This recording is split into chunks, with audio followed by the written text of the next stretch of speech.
Commerce Connections On Air.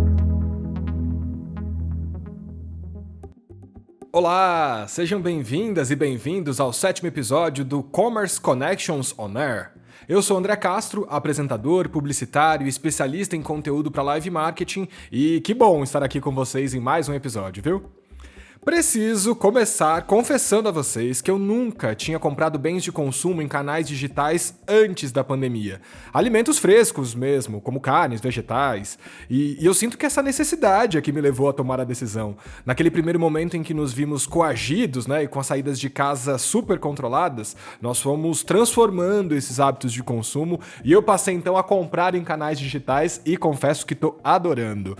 Perdi totalmente aquele medo de não vir um produto fresco ou num bom estado. E nos casos de carnes, por exemplo, não sabia qual tipo ou corte específico escolher. Mas como será que a indústria de alimentos está reagindo a essa oportunidade de negócio? É exatamente sobre isso que nós vamos discutir no episódio de hoje. O crescimento no canal digital de vendas de bens de consumo. A gente vai falar sobre o crescimento do hábito de compra online de produtos não duráveis que a pandemia potencializou por meio da história recente da empresa de alimentos congelados, a Swift. Bora aproveitar então, porque o tema de hoje vai mostrar na prática como se deu essa transformação toda. E aí, preparados? Então, roda a vinheta. Commerce Connections On Air. Para falar desse assunto, apresento o nosso primeiro convidado, o André Ferraz, que é Head das Indústrias de Bebidas e Alimentos no Google. Deco Ferraz, né? Tudo bem, Deco? Bem-vindo. Tudo ótimo, André. Muito feliz de estar aqui com vocês. Nós também muito felizes aqui com a sua participação. E o nosso segundo convidado é o Marcos Carvalho, que é diretor de marketing da Swift. Seja muito bem-vindo, Marcos. Oi, André. Prazer estar aqui com vocês. Muito obrigado. O prazer é nosso e bora lá então, vamos começar o nosso papo. Deco, a gente sabe que a compra de bens de consumo já existia no canal digital antes da pandemia, né? Mas dá para afirmar que essa aceleração que tivemos durante a pandemia elevou esse canal para um outro patamar? Olha, André, com certeza elevou sim. Como você mesmo mencionou, a gente observou que esse hábito de compra online de produtos de bens de consumo vem crescendo e com a pandemia esse comportamento só se potencializou. Ou seja, a gente vê que os números foram para outro nível de patamar. O consumidor, ele descobriu esse canal para esse tipo de produto, ele aprendeu como usar, gostou muito da experiência e quem testou manteve-se fiel e esse hábito vive dentro da sua vida. Como eu, com certeza. Eu sou um desses consumidores aí que teve essa transformação desse comportamento. E, Marcos, agora você que sentiu essa aceleração na prática. A marca vem passando por diversas transformações recentes, na comunicação, na capilaridade das lojas, mas inclusive vocês já tinham um histórico de canal de compra online na Swift pré-pandemia, certo? Conta pra gente, como é que foi lidar com essa alta demanda e toda essa transformação em tão pouco tempo, Marcos? Bom, realmente a gente tinha o canal de online aqui na Swift desde 2018, né? A gente lançou, se eu não me engano, em fevereiro ou março de 2018. Ele teve um crescimento bom nos últimos anos, mas foi um crescimento orgânico.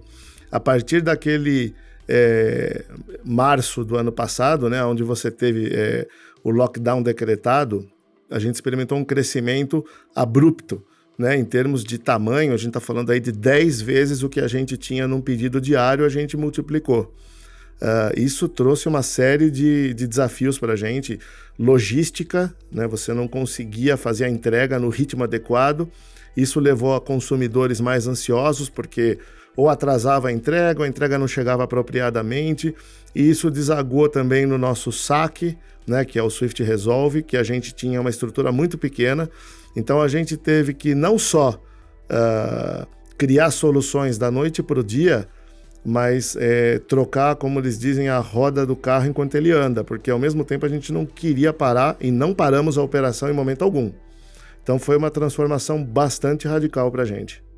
É uma relação, então, que se estabelece a partir das necessidades, né? É uma relação... O mercado foi se transformando e vocês também reagindo a essas novas demandas, né? E que acredito que, como você comentou, traga impactos para toda a operação, né? A indústria inteira acaba se transformando, né?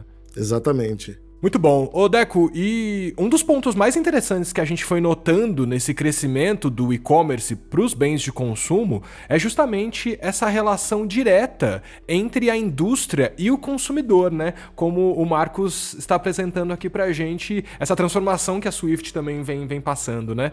Por que é importante estreitar essa relação, essa parceria entre a indústria e o consumidor?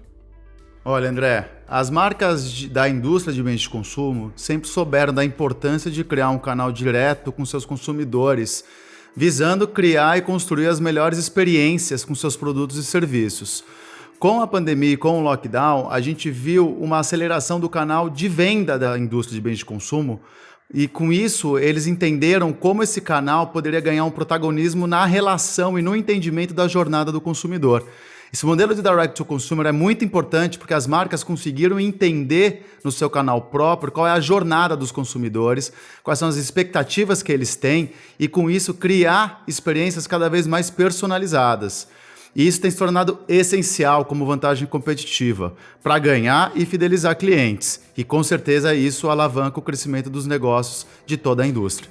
É uma vantagem competitiva realmente, né? Ô Marcos, eu quero saber agora de vocês, ainda falando nessa transformação do canal, né? Quais foram os principais pontos dessa nova jornada da Swift para conseguir se adaptar a essa nova realidade, digamos assim? E se você puder compartilhar também, quais foram os resultados mais relevantes dessa jornada aí? Não, claro. Essa jornada já tem 1 ano e meio agora, né? Isso que é muito interessante. Então já é uma coisa que não é mais tão nova pra gente. Mas a gente teve aquele salto, que nem eu comentei, em março de 2020. Esse salto levou a gente a trabalhar de uma forma muito diferente para mitigar tudo. No fim das contas, a gente conseguiu fazer todos os ajustes que a gente precisava para trabalhar adequadamente, mas depois você começou a enxergar uma queda no volume, né? Porque à medida que se abriam, né, a vida normal, que o lockdown acabou, as pessoas... teve uma parte das pessoas que foram para online que começaram a voltar muito para as lojas físicas. E aí a gente trabalhou muito com o Google em outras ferramentas, porque nós sempre usamos o Google muito mais para mídia, muito mais para você fazer a divulgação do canal, mas quando chegou neste ano, né, e a indústria do varejo trabalha muito com o que a gente chama de comp. O que é o comp? Né? Você venda sobre mesmas lojas. Né? Então a gente tinha tido um aumento de 10 vezes no tamanho, ele regrediu, claro que nunca mais voltou para o patamar anterior, mas depois que você vai para o topo no varejo, meu amigo, você não quer mais descer. Então a gente, a partir do começo do ano, começou um trabalho mais estreito com o Google, usando outras ferramentas para a gente fazer geração de fluxo, para a gente conseguir trabalhar as pessoas baixarem o nosso app e para aumentar a visitação no site, porque obviamente você tem que trabalhar a conversão, mas a base de visitas, né, de visitas únicas no teu site, é extremamente importante. E o resultado foi ótimo, porque quando a gente chegou no topo desse trabalho, que foi entre março e abril deste ano, ou seja, 1 ano depois do pulo do ano passado, a gente basicamente dobrou o que a gente tinha feito no ano passado. O resultado foi muito, muito bom. E agora a gente, claro, está trabalhando com o Deco, com a equipe do Google, para exatamente manter esse patamar, mas cada vez com um investimento um pouco menor. Então o algoritmo hoje trabalha de uma forma muito interessante, ele está reduzindo o custo para a gente, e ao reduzir esse custo, ele consegue fazer com que eu consiga manter o mesmo nível de pressão com um investimento menor. Afinal de contas, o pessoal também fica segurando meu budget às vezes aqui, né? Tem que fazer o malabarismo, ele permanece, né? Ele continua, né, Marcos? E é muito bacana isso que você comenta, porque essa parceria Google e Swift, então, se estabelece definitivamente a partir da necessidade, né? O mercado traz essa demanda para a Swift e de que forma vocês podem se transformar, né? Conseguir encontrar novas ferramentas, tanto de comunicação, mas também de informações estratégicas para o negócio, né? Então, essa relação se estabelecendo a partir da demanda. Muito bacana.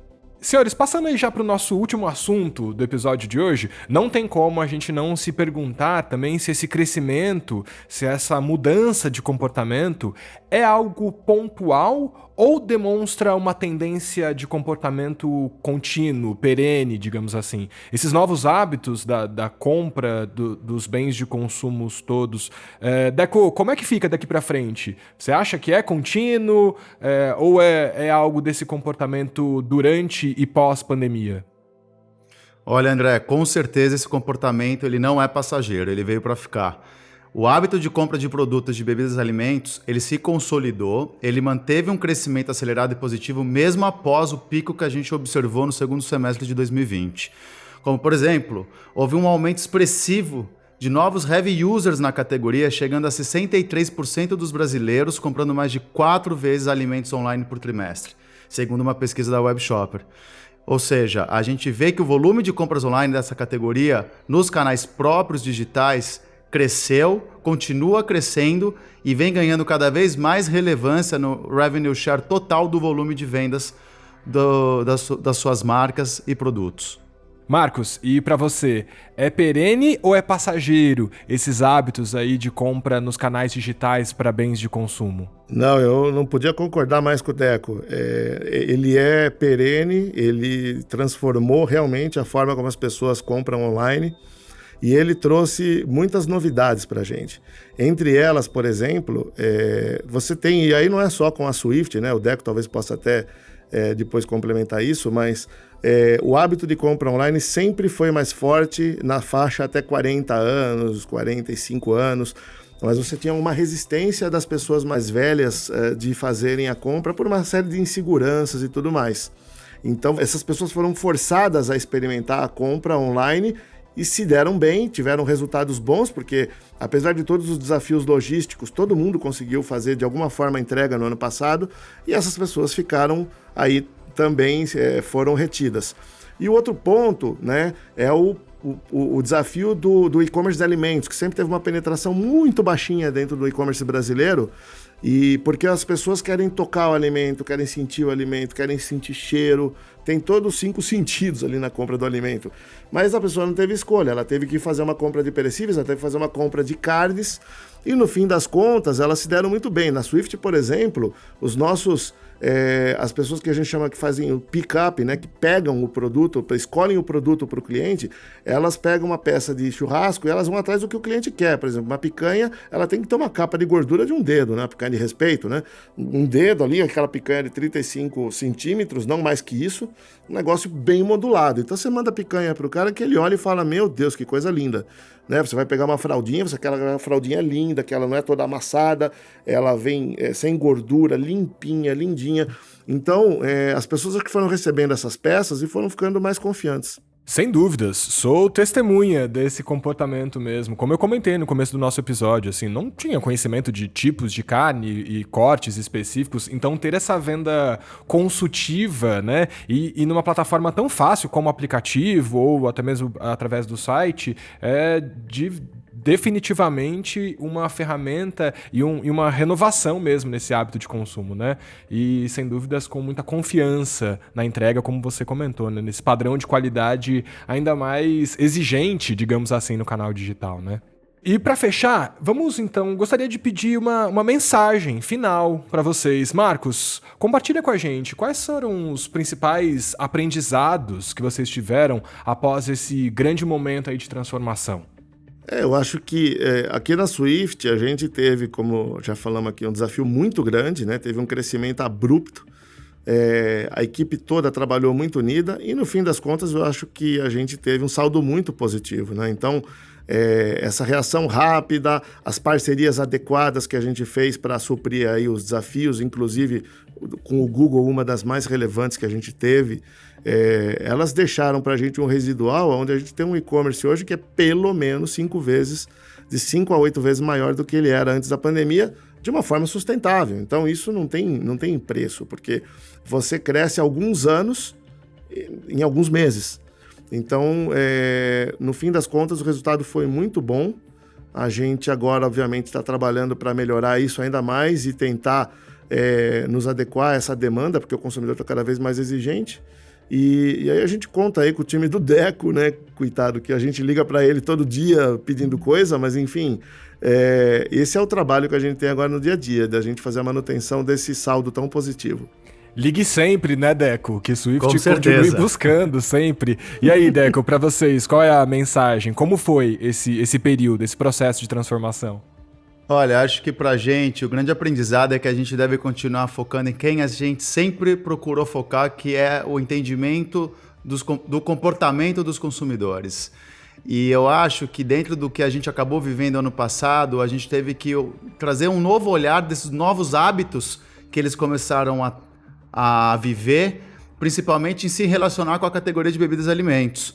A gente procurou sempre trazer esse olhar de jornada de consumidor para conseguir entender onde estavam as oportunidades para a gente poder construir uma ação de relacionamento e de negócio entre as marcas e a audiência. E foi por isso esse grande sucesso que a gente teve junto com a Swift e a Liular. O segredo desse projeto em específico foi a colaboração que a gente teve, métricas claras de sucesso que a gente também estipulou e sempre o foco no consumidor. A gente procura no Google sempre explorar da melhor maneira possível, e esse aprendizado ficou claro com esse projeto e com vários outros, que os nossos produtos e tecnologias eles estão à disposição para conseguir construir esse tipo de estratégia, avaliando desde a maturidade digital dos nossos parceiros até pensar e avaliar como está o user experience dos nossos parceiros nos seus canais digitais e, em cima disso, conseguir criar uma estratégia de ativação e mensuração, claro, acompanhando os resultados. E acho que esse foi o grande aprendizado que a gente teve durante esse projeto e esse processo. Muito bem, sendo assim, vamos encerrando então esse episódio e muito obrigado, senhores, pela disponibilidade em compartilhar tanta informação relevante aqui com a gente e nos conduzir nessa reflexão sobre essa transformação dos hábitos de consumo. Deco, obrigado, viu, pela participação. Obrigado você, André, foi muito legal dividir com vocês esse projeto e tudo que a gente viveu junto. Obrigado, Marcos, por toda a parceria. Marcão, obrigado você também pelo tempo e pela disponibilidade aqui em conversar com a gente. André, eu que agradeço a oportunidade. Muito obrigado. Deco, obrigado, viu? E obrigado também a todos vocês que seguem o nosso canal, né? Tem sempre um conteúdo novo por aqui, então fique atento na nossa série e ouça também os episódios anteriores, viu? A gente se encontra por aqui nos próximos episódios do Commerce Connections On Air. Tchau, pessoal! Commerce Connections On Air.